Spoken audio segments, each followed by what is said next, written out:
GB হাসপাতালে চিকিৎসাধীন অবস্থায় মৃত্যু হল চাকরিচ্যুত 10,323-এর শিক্ষক প্রণজিৎ সরকারের। পরিবারের সূত্রে জানা যায়, ওনার মেয়ে কলকাতা পরীক্ষা দেওয়ার জন্য 10 তারিখ বাড়ি থেকে বের হয়।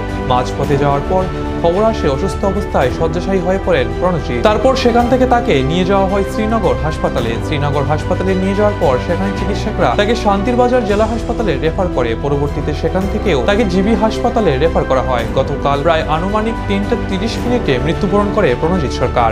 পরিবারের সদস্যরা সাংবাদিকের সামনে প্রতিক্রিয়া ব্যক্ত করতে গিয়ে বলেন, চাকরি যাওয়ার পর তিনি অনেক দুশ্চিন্তায় ভুগছিলেন। বলা যেতে পারে চাকরি যাওয়ার পর ওনার জীবন দুর্বিষহ হয়ে পড়ে। ওনার মৃত্যুর পর পুরো পরিবারের মধ্যে শোকের ছায়া নেমে আসে।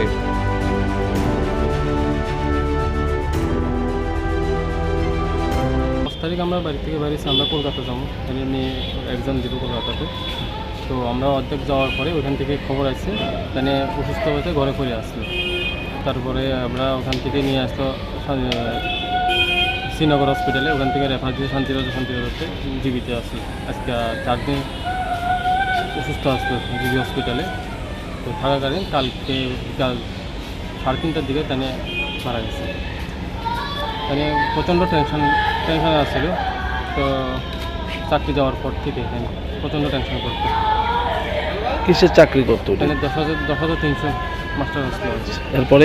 এরপরে তানে চাকরি হারানোর পর থেকে প্রচণ্ড চাপে আসলো। তারপরে কয়েক বছর পরে তানে মেয়ে বিয়ে দিচ্ছে। তারপর 3 বছর আগে মেয়ে বিয়ে দিচ্ছিল, ঋণ করে বিয়েটা দিচ্ছে। খুব চাপে আসলো। তো ঋণের পরে বিয়ে দেওয়ার পরে এখনও ঋণে আছে, এখনও অলরেডি ঋণে আছে। তো ঋণও পরিশোধ করা হয়েছে না, এটা নিয়ে প্রচণ্ড টেনশন আছে। এই চাপের কারণে আমরা যেটুকু আইডিয়া, এই চাপের কারণে তাই ঘরে অসুস্থ অবস্থায় পাওয়া গেছে। উনি কি চাকরি হারানোর পরে এরকম টেনশন সবসময় করতেন? চাকরি হারানোর পর থেকে প্রচণ্ড টেনশন করতে পারেন।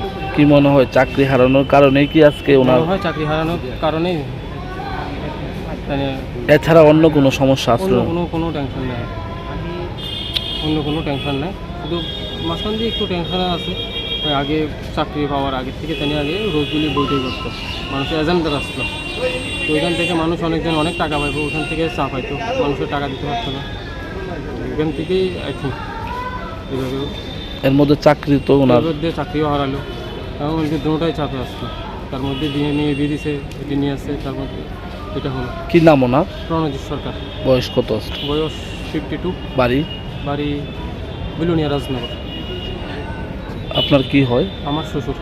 কি নাম আপনার? রূপম সাহা। কতদিন জীবিতে ভর্তি আসলো উনি? জীবিতে ভর্তি আসলো আজকে 4 দিন ভর্তি। চিকিৎসা পাইছিলেন ঠিকঠাক? চিকিৎসা পাইছে। ডাক্তাররা তো প্রথম থেকে আশা ছাড়া যে অবস্থা পাওয়া গেছে আর কি, তারপরেও ডাক্তাররা চেষ্টা করছিল।